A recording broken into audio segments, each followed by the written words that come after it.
So we've been in a series trying to explore the answers to why it is that people have fewer friendships. I mentioned a couple weeks ago that studies are showing that over the past 30 years, the average number of friends that people have dropped from 6 or more down to 2 or less. Sometimes even, at least for over 10% of the population, they would say 0 friends. And we've been talking about why is that. And so we explored some of the reasons why. Sometimes we just choose isolation. Sometimes we struggle with confrontation. Gossip plays a part, and then, of course, also at the same time that the number of friendships have gone down, the participation as a whole in America in church has gone down, and church consistently comes up as the number one place where people build, develop, and grow friends amongst everybody in America, which is kind of an interesting statistic when you think about it, that we don't consider ourselves a Christian nation much anymore, yet we still say the best place to go to find friends is church. Well, this morning, I want to look at marriage and the role marriage plays in friendship. And to begin, I want to flip over to the most interesting of places, and that's the book of Song of Songs. If you have read through the book of Song of Songs, it is a love poem, if you will, about marriage and the relationship of men and women. There's a whole other picture. There's a Jesus role there, but I don't have time to explain all of that. I'm just going to say for the base surface of it, it is a love story between a man and a woman. And the text is so explicit that in Jewish cultures in the ancient times, they would forbid young men to read the book until they were a little older, if you will.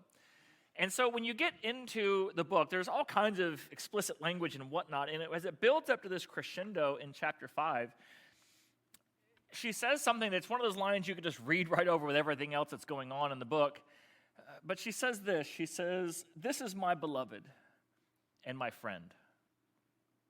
And then it just continues on. So after all of this stuff about what a great-looking guy is and how wonderful it is and how wonderful, she's talking about her relationship with him and says, "This is my beloved and my friend." Now, what she's saying is profound, especially in a culture in which marriages were typically arranged for business status, social partnerships, etc. And here she's saying, I love him and he is my friend. It's not just a relationship of purpose, whether I have a friendship here. There's a friendship involved. I find that interesting because, as I mentioned before, truth is whether you begin at God's word or you begin some other source. Truth is truth. And the truth of God's word gets told again and again and again if you look at the studies on marriage. John Gottman, who's recognized as one of the preeminent psychologists and researchers on what makes a healthy marriage. You may have heard of him. He's the guy who did an extensive study on couples where he would bring them in and observe them, and with 90% accuracy, he could tell you which one of those couples was going to divorce over the next 5 to 10 years. And as things played out over the long haul of the study, he 90% right on his observations. And so people would ask him, so how is it that you're so good at figuring that out? What questions do you ask? What are the key indicators? And his response was this, that the primary factor for determining whether or not wives and husbands feel satisfied in the relationship is not issues of sex, romance, or passion. Rather, it is the quality of their friendship. The most important thing is that their spouse be their nearest and dearest friend. Now, what's interesting is that clip I just showed from the movie Valentine's Day, it depicts the sort of cognitive dissonance we have when it comes to marriage and dating. And what I mean by that is, as this older married guy is giving his young dating friend advice, he says to him, I tell you what dating's all about. Dating is just about, I know it's a torturous event, and it's just, it's like, man, it's just like you just got to take the jump off the cliff, man. And it's crazy, and it's chaotic, and yeah, it's gonna devastate you, but if it's not devastating, then is it really love anyway, man? You just got to be willing to take that jump and take the plunge, come what may, into the chaos that is the dating scene, because you only live once, and you got to do it. That's kind of his advice, right? And the guy's here like, well, wow, man, how did you survive such a chaotic event? And he's like, I didn't do any of that. I just married my best friend. Huh? But that in a nutshell, every so often I can find a clip that just summarizes it so well. In a nutshell, pictures the difference we have between dating and marriage. And it's kind of odd because we kind of hope that dating will lead to marriage, But for some dumb reason, we don't approach dating in the same way that we would think about marriage or want marriage to be. Like if you kind of think about when we talk about dating, what is it we're looking for in dating? Well, in the technological age, it's the most superficial surface of ideals. I mean, we're looking for somebody who we think in some way, shape, or form will be the perfect combination of an emotional crutch and a sexual partner. And so we kind of put those two things together. That's what we're looking for, which is why you'll spend 1 to 3 seconds determining which way you're going to swipe on somebody's picture based on what? What their appearance looks like, how you size up their financial stability, perhaps maybe some superficial conversational wit that they're able to put out there in the opening banter that you might have. And then, of course, I think it all really comes down to, in the end, their ability to take a selfie at the right angle with the right lighting. I mean, that's pretty much all dating is nowadays. And you start off with that, and there's this assumption out there, well, I mean, surely everybody has good relational skills. Everybody is emotionally stable. Everybody has a good mental health. And all you've got to do is just find somebody who sort of checks off all the superficial boxes that you're going to be satisfied. Like, I want somebody I want to look at. I mean, I don't want somebody I don't want to look at. I want somebody I want to look at. Somebody who's going to provide kind of a stable income environment for me or a stable house life. The friendship could just come naturally. I mean, because it's easy to do friendship. Is it?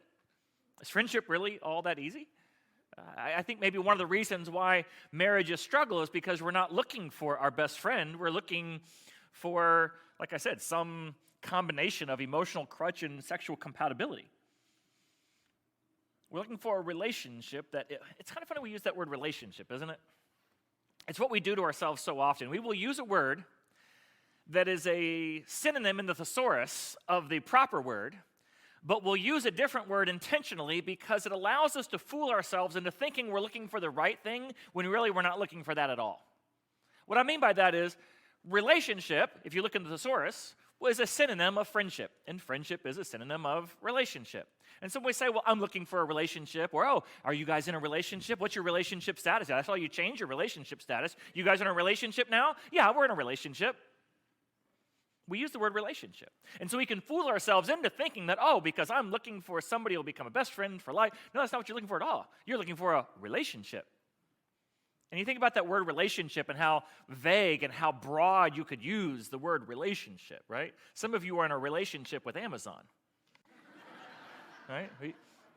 You have relationships with all kinds of people. You have relationships all across the spectrum, right? Amazon is kind of like that thoughtful husband, isn't it? Right? They surprise you with gifts, and you have no idea what's going to be in the box because you forgot when you ordered it. And you're like, oh, wow, what did Amazon bring me today?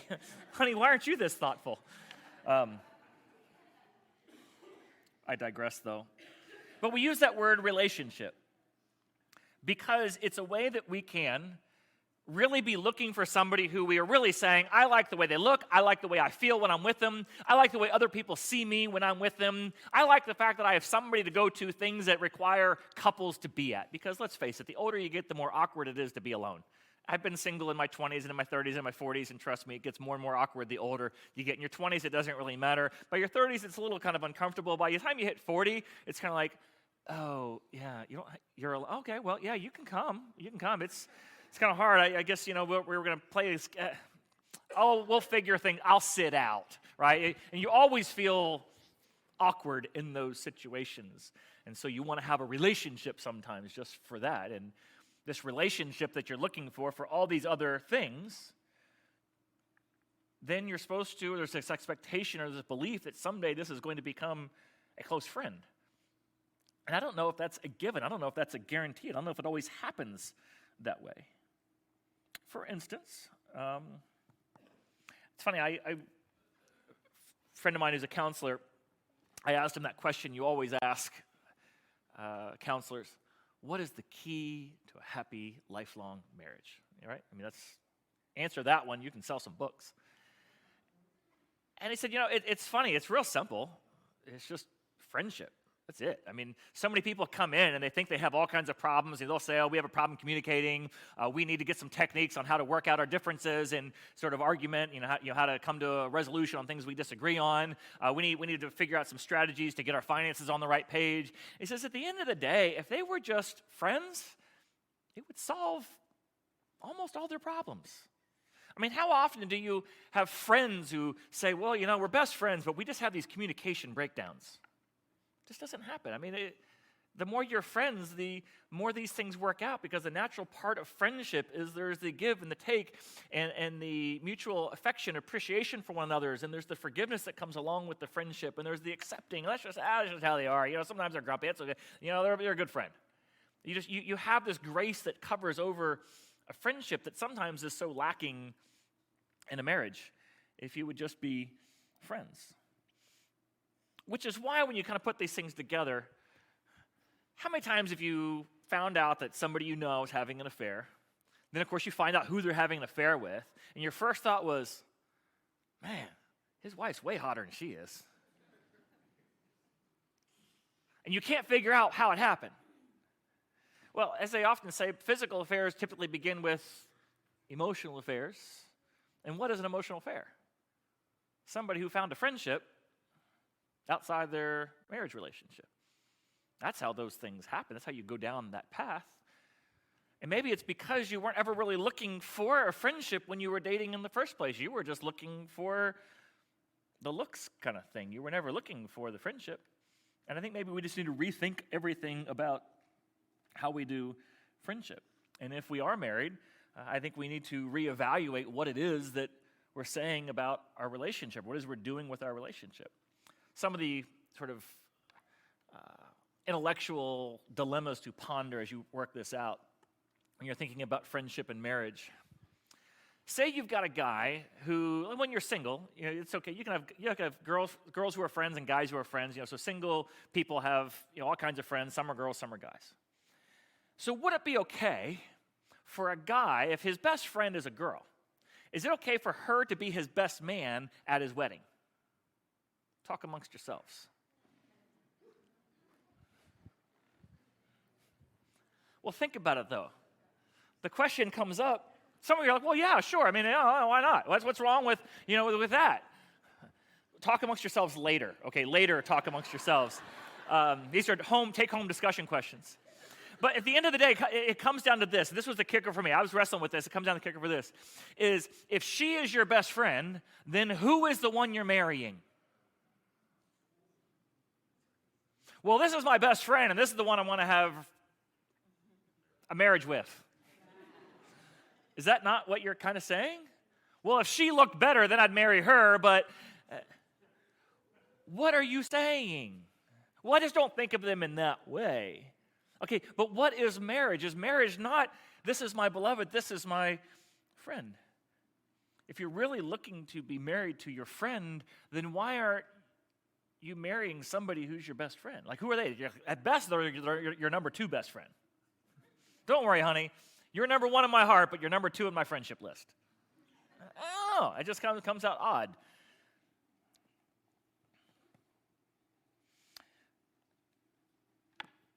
All that to say, when it comes to friendships, why is it that we lack close friends? Well, to begin with, it's because the primary relationship in our life, if you're married, is that marriage relationship.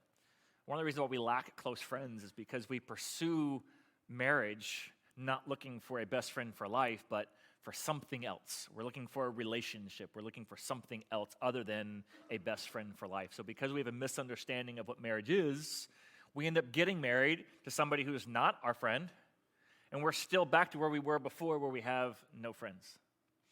Or sometimes we have no friends, and it turns out, yes, the spouse is a friend. They're a great friend, and that's where we move to the second issue, where marriage becomes a hindrance when it comes to friendships and relationships. The other issue is where you get married to somebody who is your best friend. The problem is they're your only friend. And when they're your only friend, you begin to expect or demand things out of them that they're just not capable of doing. To explain this, I want to first kind of backtrack over to, I got to kind of bring up a concept from a previous message, and then I'll come back to this. Years ago, I did a series called When Life Sucks Everything Out of You, about how we make idols out of things. When we fail to look to God to be our central source of meaning, purpose, happiness, and fulfillment, we'll fill it with something else. That's what an idol is. If you go back in the Old Testament, you see all this stuff about idol worship. Go to the 10 Commandments talking about idol worship. I have no other gods before me. It's all about putting something else in the supreme place that God should possess in your life. And so in that series, we talked about different things that we put in that position. And one of those, of course, was the marriage relationship. And Ernest Becker, who was a thoughtful author back in 1973, wrote a book called The Denial of Death, in which he writes this. He talks about how, as we've moved away from sort of God being a central part of our life, what happens? What fills that void of God? And he says, humanity still needed this feeling to be heroic, to know that life mattered in the scheme of things, like that sense of meaning, purpose, fulfillment. We still had a need for meaning, and outside of God, where do you get that? Where do you turn for a sense of meaning and fulfillment and happiness in life if you don't have God in your life? And he says, well, there was still this need to merge oneself with something higher, some self-absorbing meaning. And if humanity no longer had God, where were they to find it? One of the first ways that has occurred to humanity, of course, was the romantic solution. The self-glorification that was needed in the innermost nature could now be looked for in the love partner. The love partner becomes the divine ideal within, which will fulfill one's life. And all spiritual and moral needs now become focused on that one individual. But the problem is no human relationship can bear the burden of the Godhead. After all, what is it that we want when we elevate the love partner to this position? We want to be rid of our faults, our feelings of nothingness, that void. We want to be justified, know that our existence has not been in vain. What we want, in summary, is redemption, nothing less. What happens here is when you don't have any friends and you look to your spouse to be your sole source of this, you look to them to be your functional savior, where they become your everything you're looking for, you're all expected out of them. And this, of course, creates some problems. If you read the book, His Needs, Her Needs, How to Affair-Proof Your Marriage, interesting book. Basically, the theory behind the book, this is another marriage counselor who's done a lot of counseling with couples who've had affairs, and he says, what I see is that when people turn to an affair, it's because they're not getting their needs met in marriage. And so as I look, there's 5 core needs that men have, 5 core needs that women have, and if you could just seek to meet your spouse's needs, it would affair-proof your marriage. That's sort of his premise, his idea. It's an interesting premise, and there's parts of it that are work, and I would sign on to parts of it, but it breaks down in a certain area. If you look at it, number one for a man, number one for a wife, have some similarities, but of course some nuances. Anybody want to guess what the number one thing a man looks for in a relationship? Yes, of course, that's what the number one thing a man looks for. We all know that. Number one thing a woman looks for, it's very similar, but very different. It's affection. She wants affection. She wants, that's why cards, flowers, I love yous, thoughtfulness, that's why that's so important. That's why she wants you to be as thoughtful as her Amazon wish list is. That's because affection, just to know you're thinking of me. And so number one for guys, number one for girls, fully understood. And yes, that the primary source for that being fulfilled outside of God is the marriage relationship, yes. However, number two becomes an issue. For men, the number two thing men are looking for is recreational companionship. If they like fishing, they want a girl who also likes fishing. Or at the very least, doesn't mind the smell of fish guts and can cut up the fish and help bait the hook for him. Something like that. Or can drive the boat. Or can back the boat down into the boat ramp for him. Something like that. That's what we're looking for, recreational companionship. What a woman's looking for, her number two on the list, is meaningful conversation.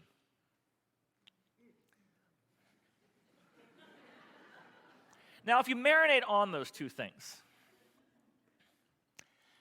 how capable is a woman at being the ultimate ideal recreational companion for a man?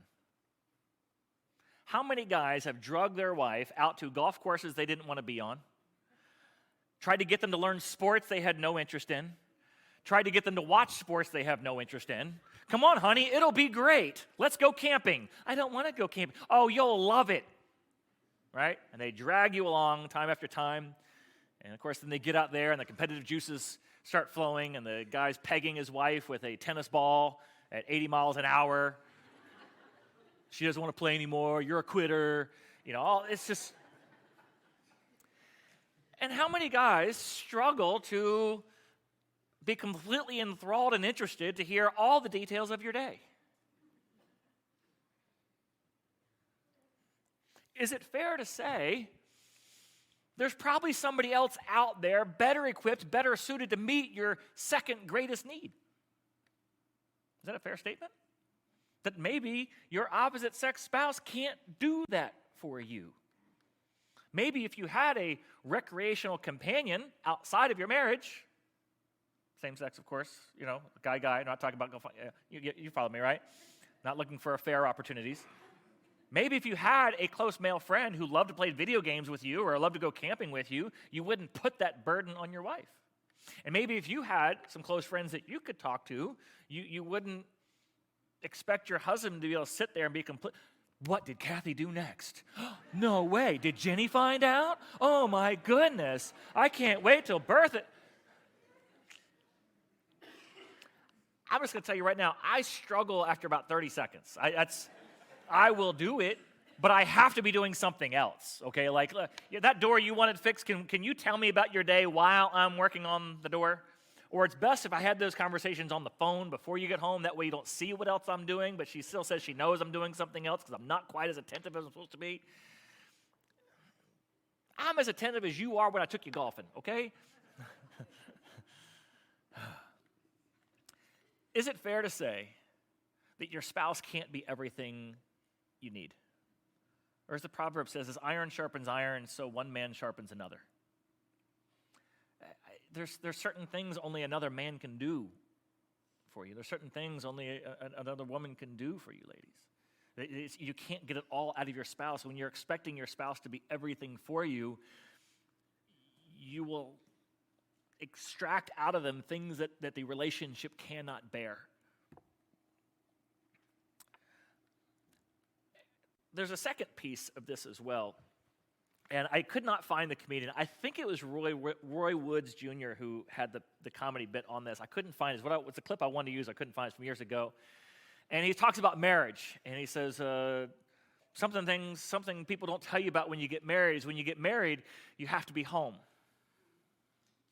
He says, my friends will say, hey, you want to go watch the game? I'll say, no, I got to be home.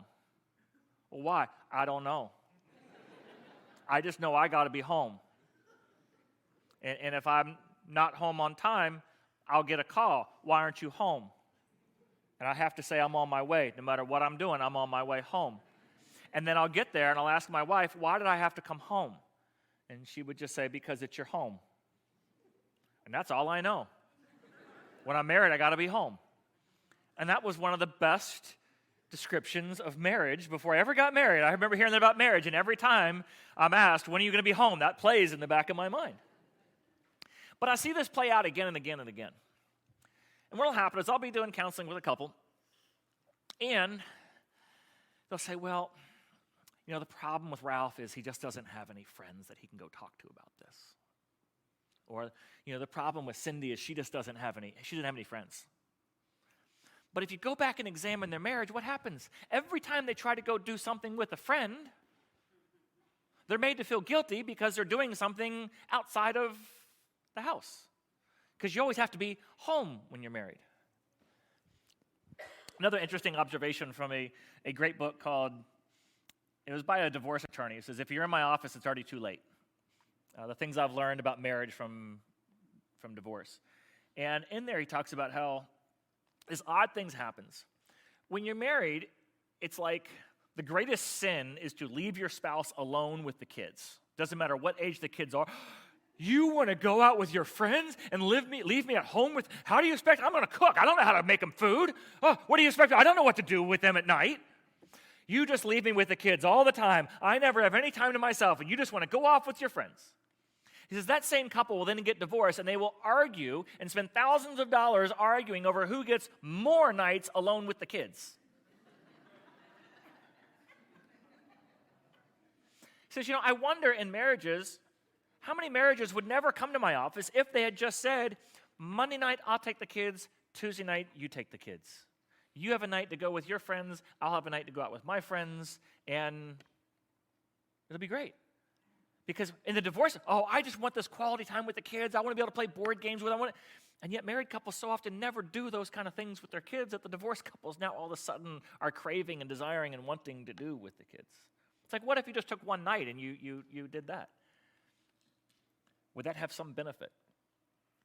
Now, I know some of you are thinking to yourself, oh, yes.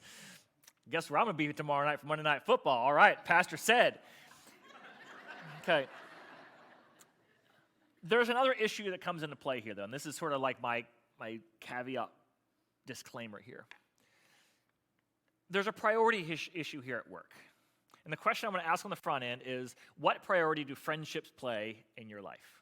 What role should they play in your life? Now, keep in mind, this is not the same for everybody at every stage of life. At different stages of life, there are different priorities. At different stages of life, there are certain things that are more important. There are certain things that are less important. And these things shift over time. In other words, the priority of kids in your relationship is extremely high in the birth to 5-year-old range. And it diminishes over time how much time and effort is needed to being there with them, because, I mean, my kids are teenagers. I'm lucky if I see them a few times a week, right? You know, these things change over time. So where do friends come in? If you got God, you got your spouse, you got your kids, you got your job, you have your hobbies, you have your recreation and leisure time, entertainment, the things you want to watch. You've got the things that you need to do, the things, the fix-it projects, the mowing of the lawn, the fixing of the door, the tidying up of something, painting that room, the craft projects, whatever they might be. Where does friends come in on this one? What I see with a lot of guys, I don't know what the girl issue is because I'm not one, but you can talk amongst yourselves. I know what I see for guys, because they get a sense of their esteem and their sense of achievement and pride typically comes out of what they accomplish at work. What they will end up doing is they will end up working extra time or going the extra time at work, and then they realize they've unknowingly, unwittingly spent more time at work than they should have. So then whatever free time they do have, they feel guilty, and they need to make up for that with the home things. When the wife says, I need you home, she's right, because you should have been home, and you haven't been home, and you've been doing other things, and you've been working overtime and trying to get ahead and trying to get this next deal done. And so you've really been neglecting your wife, and you've been neglecting your kids, and so you really need to be there for them. So you can't possibly then say, hey, do you mind if I go play golf with the fellas on the weekend? Why? Because you've already extracted such a toll on them Monday through Friday, you can't possibly take any time away for friends any other time. And so what's happening is this whole thing, the things you say yes to unknowingly means you're by default saying no to other things. And so what ends up happening is, because you are working so much, the very little free time you do have is spent at the soccer fields with the kids on the weekends, and then at home with the wife when you have the leftover time there as well. And really there is no time left for friends, but it's not because of your wife, it's not because of your marriage. It's because of something else that took up that whole priority list, and that's typically often time spent at work or the extra time or the overtime. And so some things need to be questioned in here is where really do you slot friends in that list? What really is the priority of friendship? How valuable is it to have a friend in your life that you can turn to outside of your spouse? What priority, what value is that in your life? If you read through the Proverbs, it seems like it's pretty valuable. There's a friend that sticks closer than a brother. The friends are there for adversity, for the hard times. What role does friends play? I can tell you, in my life, one of the greatest assets to my marriage are the friends I have outside of my marriage. Because when I struggle in marriage, those are the ones who can be the outside ear, the outside voice, the outside eyes, who can look at my life and says, no, what you were doing there is really dumb. I'm not going to listen to my wife tell me that. What does she know, right? But when my friend that I trust looks at me and says, you're being an idiot, you need to apologize. It doesn't matter. This is not right for you. I need that source. And if you don't have that, your marriage is going to suffer. And so it's important that your spouse have that. It's important that you have that. Another topic of discussion for you is to talk about what is our priority list, and what role do friends play? Are we at a stage in life where we could each take a night to develop and invest in friendships? What are healthy things we could be doing with friends, or what are unhealthy things we can be doing with friends outside of the relationship? What are healthy activities or healthy friends, and what are unhealthy activities or unhealthy friends? I'm not saying just go out and get any old idiot as a friend. There are some guys who you hanging out with is not a good thing. And ladies, there are some ladies for you to go hang out with them is not a good thing. If you're a married mother of 3 young kids, hanging out with all your single girlfriends or going out to bars on a Tuesday night because it's ladies' night and the guys are hitting on them, it's probably not the best place for you. It's also not the place the guy should be either. So talk about what is a healthy environment for that. Side note, we do have a men's group that meets on Monday night and a women's group that meets on Tuesday night. A little helpless, shameless plug for that, but these are good places you can meet some good friends. Anyways, you need to ask and talk about, where is it that would be a good place for us to develop friendships outside of our relationship? And what benefits could they offer each one of us in our relationship? What am I expecting out of you that I really should be looking to for a friend for? What am I giving to a friend that I really should be giving only to you? I mean, there are things that should be kept only in your marriage, but yet you tell all your friends about it. You never tell your spouse about it. Where is your spouse in this role as friend?